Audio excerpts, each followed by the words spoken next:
Hello students, previous lecture में हमने impulse function और उसकी प्रॉपर्टीज स्टडी करी थी। आज हम इम्पल्स फंक्शन की प्रॉपर्टीज के ऊपर कुछ इंपॉर्टेंट क्वेश्चन डिस्कस करने वाले हैं, कुछ सिंपल क्वेश्चन डिस्कस करने वाले हैं जिसके थ्रू आपको इम्पल्स फंक्शन की प्रॉपर्टीज और भी अच्छे से क्लियर हो जाएंगी। सो चलिए प्रॉब्लम स्टार्ट करते हैं।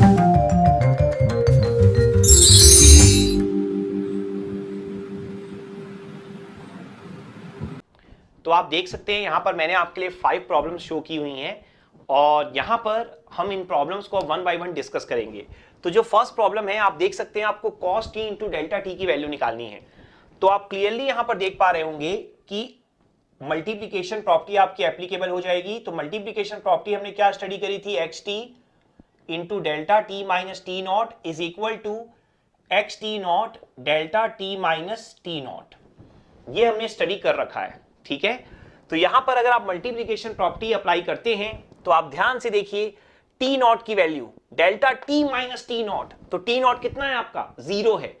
तो यहां पर आपको करना क्या है कि एक्स टी नॉट, तो डेल्टा टी के साथ जो भी मल्टीप्लाई होगा वो कितना होगा आपका, आप देख सकते हैं वो होगा एक्स टी। तो एक्स टी में टी की जगह क्या पुट करना है, आप देखिए टी नॉट पुट करना है। क्वेश्चन में टी नॉट की वैल्यू क्या है, 0 है। तो आपको क्या करना होगा, cos t में t की वैल्यू 0 पुट करनी होगी। तो आंसर क्या हो जाएगा आपका, cos 0 into delta t minus T not मतलब 0। दैट मीन्स डेल्टा t को एज इट इज आप कॉपी कर सकते हैं। तो cos 0 आपका कितना होता है, 1। तो आंसर क्या बच जाएगा, डेल्टा t। तो आप देख सकते हैं कितना आसानी से आपने यहां पर प्रॉब्लम सॉल्व कर लिया। क्लियर हो गया अच्छे से। नाउ नेक्स्ट प्रॉब्लम अगर आप फिर से देखेंगे तो अगेन ये मल्टीप्लिकेशन प्रॉपर्टी पर ही है। तो अगेन आपको क्या आइडेंटिफाई करना है, सबसे पहले टी नॉट की वैल्यू हमारी कितनी है, पाई है। तो आप देखिए delta T minus T not के साथ जो मल्टीप्लिकेशन में होगा वो कौन होगा, एक्स टी होगा। तो एक्स टी क्या है, साइन टी है। तो आपको क्या करना है, साइन टी में टी की जगह टी नॉट मतलब पाई पुट करना है। तो कितना हो जाएगा, sine pi delta T minus pi. Delta वाले को तो एज इट इज आपको मल्टीप्लाई करना है, आप देख सकते हैं। बट यहां पर साइन पाई, साइन 180 डिग्री कितना होता है, 0। तो 0 मतलब पूरा 0 हो गया आपका आंसर। क्लियर हो गया अच्छे से। नाउ थर्ड प्रॉब्लम जो है वो इंटीग्रेशन प्रॉपर्टी पर डिपेंड कर रही है। तो इंटीग्रेशन प्रॉपर्टी में आपके लिए लिख देता हूं, T1 से T2 X T delta T minus T naught D T equal to कितना होता है आपका, X of T naught. Clear अच्छे से। और यहां पर मैंने आपको थ्योरी में पढ़ाया हुआ है कि ये जो टी नॉट है ना, delta T minus T not, तो जो टी नॉट है वो T1 और T2 के बीच में कहीं पर आना चाहिए। अगर उस रेंज में नहीं आ रहा है तो आंसर मैंने आपको क्या सिखाया, आप क्या लिखेंगे, 0 लिखेंगे, ठीक है। तो आप देखिए यहां पर टी नॉट की वैल्यू कितनी है, टी नॉट की वैल्यू यहां पर t माइनस टी नॉट, तो टी नॉट कितना है, 0। तो क्या 0 जो है वो -1 से +1 की रेंज में आता है, यस, -1 से +1 की रेंज में 0 आएगा। तो यहां पर आपका आंसर डिफाइंड होगा, आप आंसर यहां पर लिख सकते हैं। तो आपको क्या करना है, डेल्टा टी के साथ जो भी मल्टीप्लाई होगा वो क्या होगा, एक्स टी होगा। आपका आंसर सिर्फ कितना होगा, एक्स टी नॉट। मतलब जो भी आपने एक्स टी पता किया है ना, उसमें बस आपको t की जगह t नॉट पुट करना है। t नॉट यहां पर कितना है, 0। ध्यान रखिएगा आपको यहां पर इंटीग्रेशन नहीं करना है, इंटीग्रेशन का ही तो ये आंसर है एक्स टी नॉट। बस आपको एक्स टी नॉट लिख देना है, वही आंसर होगा फाइनल। तो कितना हो जाएगा देखिए, 3t स्क्वायर प्लस 1, t की वैल्यू क्या पुट करनी है आपको, t नॉट मतलब 0। तो आंसर कितना हो जाएगा आपका, 1 आ जाएगा। क्लियर हो गया। नाउ नेक्स्ट प्रॉब्लम आप देखिए, अगेन इंटीग्रेशन प्रॉपर्टी ही है। तो यहां पर देखिए टी नॉट की वैल्यू कितनी है आपकी, 1 है। तो आंसर कितना हो जाएगा हमारा, जो भी आपका एक्स टी होगा उसमें जस्ट टी की वैल्यू 1 पुट कर दीजिए। तो T square plus cos pi T, और टी की वैल्यू आप क्या पुट करेंगे, 1।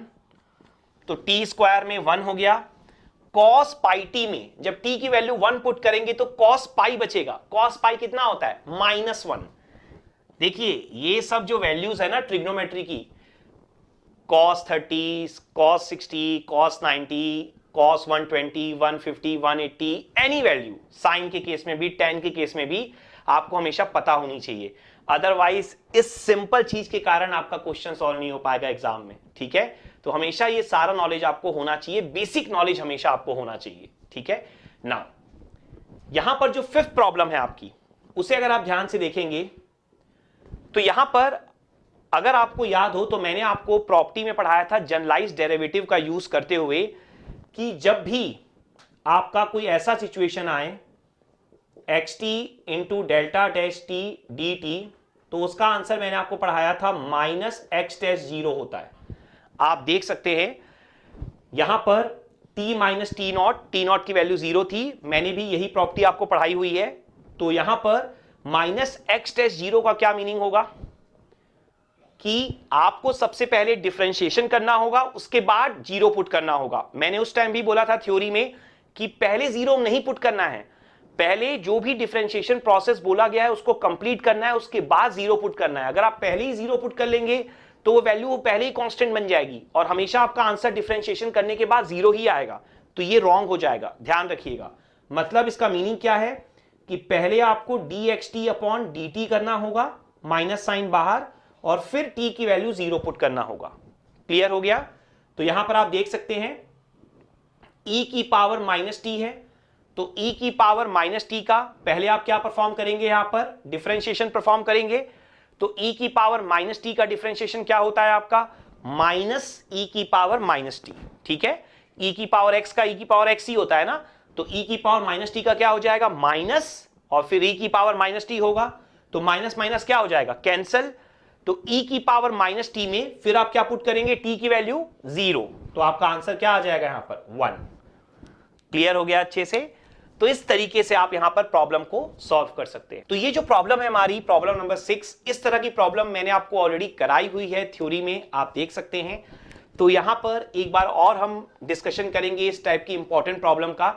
आप देखिए यहां पर ये जो प्रॉब्लम है ये इंपॉर्टेंट क्यों हो जाती है, क्योंकि यहां पर आपकी स्केलिंग प्रॉपर्टी भी एप्लीकेबल है इंपल्स की, और साथ ही साथ इंटीग्रेशन प्रॉपर्टी भी एप्लीकेबल है। आप देख पा रहे होंगे यहां पर डेल्टा ए टी है, तो सबसे पहले आपको स्केलिंग प्रॉपर्टी लगानी पड़ेगी। तो जैसे ही आप स्केलिंग प्रॉपर्टी अप्लाई करेंगे तो e की पावर माइनस टी डेल्टा, सबसे पहले आप 2 कॉमन ले लीजिए। उसके बाद स्केलिंग प्रॉपर्टी क्या होती है हमारी, स्केलिंग प्रॉपर्टी में आपके लिए लिख देता हूं यहां पर साइड में, ये होती है delta of A T is equal to 1 upon mod of A delta T, ठीक है। तो ये प्रॉपर्टी ऑलरेडी हम लोग डिस्कस कर चुके हैं। तो अब आप देखिए delta of 2 into T minus 1, तो डेल्टा ऑफ ए की वैल्यू कितनी है, 2 है, तो आंसर क्या होगा 1/2 डेल्टा टी माइनस 1, ठीक है। क्लियर हो गया अच्छे से। पहले आप 2 कॉमन ले लीजिए, फिर 1/2 आप लिख सकते हैं। तो 1/2 इंटीग्रेशन के बाहर आ जाएगा। तो यहां पर अब अगर आप देखें तो सिंपल सी इंटीग्रेशन प्रॉपर्टी लगनी है, जिसमें टी नॉट की वैल्यू कितनी है, 1 है, और ये कितना है आपका, ये एक्स टी है पूरा, e की पावर माइनस टी। तो मैंने आपको क्या सिखाया हुआ है कि आपका आंसर क्या होगा, सिर्फ और सिर्फ एक्स टी नॉट, मतलब 1/2 तो पहले लिख दीजिए, एक्स टी नॉट मतलब जो एक्स टी आपको दिखाई दे रहा है ना, उसमें बस टी नॉट की वैल्यू पुट कर दीजिए, टी की वैल्यू टी नॉट, मतलब कितनी वैल्यू पुट करेंगे, 1। तो आंसर क्या हो जाएगा, e की पावर माइनस 1। इसको आप चाहें तो ऐसा लिख सकते हैं 1/2e। क्लियर हो गया अच्छे से। और e की पावर 1 वैसे 2.71 होता है, अगर हम चाहें तो हम वैल्यू भी पुट कर सकते हैं। तो आई होप ये जो भी प्रॉब्लम मैंने डिस्कस की है इंपल्स फंक्शन की, आपको यहां पर बहुत अच्छे से क्लियर हो गई होंगी, और अब इंपल्स फंक्शन या उससे जुड़ी हुई प्रॉपर्टीज में आपको कोई प्रॉब्लम नहीं होगी। Thank you.